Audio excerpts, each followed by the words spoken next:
So kumbaga, it baffles me kung bakit tumawag, bakit nagkaroon ng conversation, ano? At pinakita pa ito sa media, no? Nirelease pa nila ito, itong conversation na ito. It sends a really bad optics, ano? Kumbaga, what the President of the Philippines did was he lowered his stature to the level of Kamala Harris, ano? So yun yung nakikita ko dito. So hindi maganda ang optics.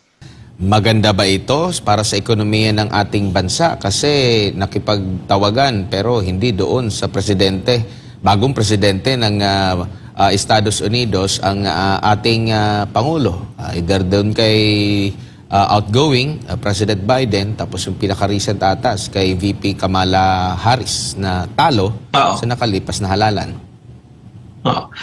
Nakikita ko dito, Admar, no? It sends a bad signal. No? Kumbaga, hindi maganda yung optics, yung naging phone call ni Pangulong Marcos Jr.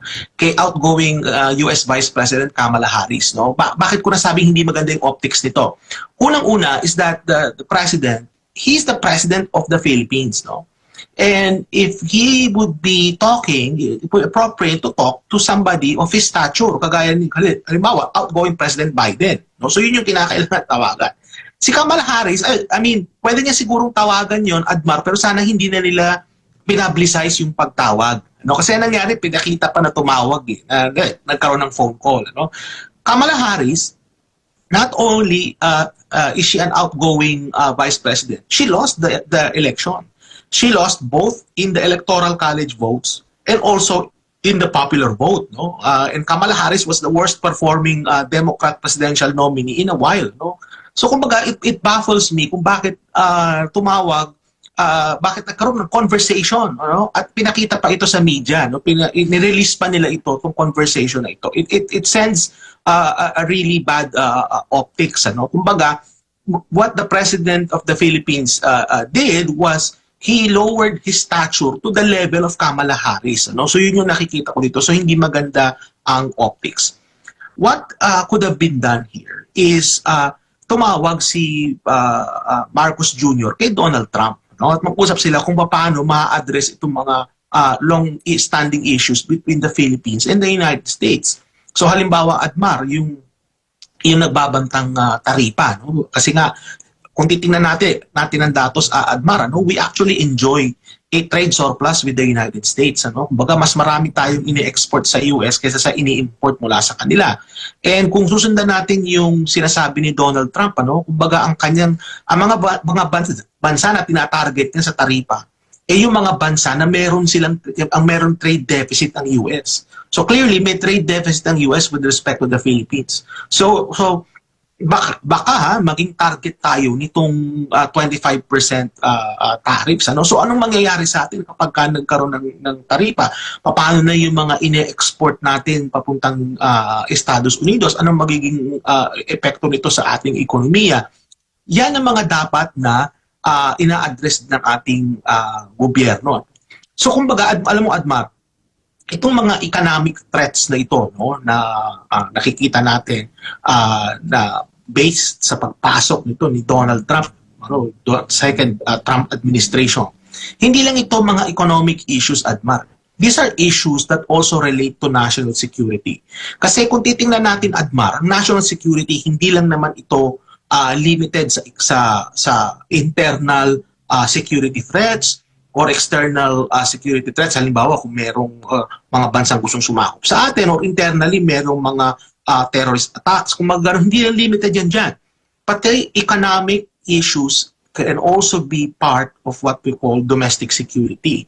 So, now, ano bang pinupunto ko dito, mga kababayan? Kung maaalala natin, inalis, no, si dating Pangulong Rodrigo Duterte at yung mga dating presidents sa NSA, yung National Security Council, no, kasama rin si Vice President Sara Duterte. Inalis sila dyan. Pero sa nakikita ko, mga kababayan, I think it's a bad idea. No? Hindi maganda yung ginawa na ito. Bakit? Kasi makikita natin, sino ba ang may wisdom in terms of dealing with Donald Trump? It's the former President Rodrigo Duterte. Si former President Duterte, he was the president when Donald Trump was the president noong time na yon. And FPRRD and Donald Trump have had cordial relations. Maganda yung relasyon nilang dalawa. Yung pagtanggal kay FPRRD sa National Security Council, nawala yung institutional memory, yung wisdom na meron si FPRRD in terms of dealing with Donald Trump. So matanong ko nga, sana may nakikinig sa atin sa national security. No? Meron ba sa inyo dyan na nagbasa ng libro ni Donald Trump, The Art of the Deal? So I think you should start reading that book because dyan makikita yung kaisipan ni Donald Trump.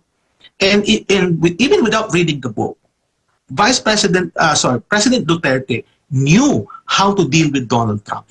And in fact, they have had good relations. Kaya nga, kung sana nandyan pa rin si PRRD sa council na yan, pwede siyang pagtanungan. He could have been a source of wisdom and information in terms of how to engage Donald Trump. Wala. Tinanggal nila si FPRRD doon. So, who would they go to now in terms of wisdom and information? Diba? So, magiging limited ngayon yung kanilang information source on how to deal with Donald Trump. So, I think it was an ill-advised idea, yung pagtanggal kay FPRRD dyan sa National Security Council in light of the second Donald Trump administration. Kaya nga clearly, Admar, ang kinakailangan natin dito is how to engage Donald Trump properly. Kasi si Donald Trump, gusto niya yung kinakausap siya. Ang ginawa ni Marcos Jr., sinong kinausap niya? Si Kamala Harris. So dapat magkaroon talaga ng pagbabago ng paradigm in terms of how to deal with the United States. Kasi iba na ang administration ngayon. Si Donald Trump yan. They have to deal with Donald Trump the way FPRRD dealt with Donald Trump back when he was President Admar. Doon pa lang sa imbitasyon, na hindi kasama ang Pangulo ng Pilipinas, tapos pinalabas pa na wala daw sa kasaysayan daw, wala daw mga iniimbita na mga heads of state, pero meron na inimbita itong si Donald Trump, China ata kabilang doon, tapos ilang mga bansa sa Africa at iba pang mga bansa. Ito'y patunay na wala nang magandang ugnayan, hindi na kagaya nung presidente pa si Biden, yung ugnayan ng US dito sa Pilipinas. Kaya nga ang nakikita ko dito, Admar, sayang talaga na tinanggal nila si former President Duterte sa council na yan kasi he could have been a source of information. Pero alam mo, Admar, meron ding unconfirmed reports na I believe si Vice President Sara or si PRRD na invite daw dyan sa inauguration, but these are unconfirmed reports. Kung ito po ay konfirmado, that clearly tells us na FPRRD still has good relations kay Donald Trump. And that could have been used as a leverage para mag-reach out at ma-engage itong incoming President ng United States at Admar. Sayang talaga yung opportunity na yan. At kaya nga, nakikita natin ngayon na dapat talaga pag-aralan ng ating mga diplomatic experts, yung ating mga nasa DFA, yung mga nagpapayo kay Marcos Jr. o kung paano i-engage si Donald Trump. Kasi si Donald Trump, may personality siya na kakaiba na kailangan talaga i-engage mo siya. Kasi yan si Donald Trump na yan, kagaya ngayon, nagbibigay siya ng mga threats, kumbaga babrasuhin kanya. Meron siyang negotiating style And kaya kinakailangan pag-aralan ng ating mga leaders on how to negotiate and how to deal with him properly, Admar.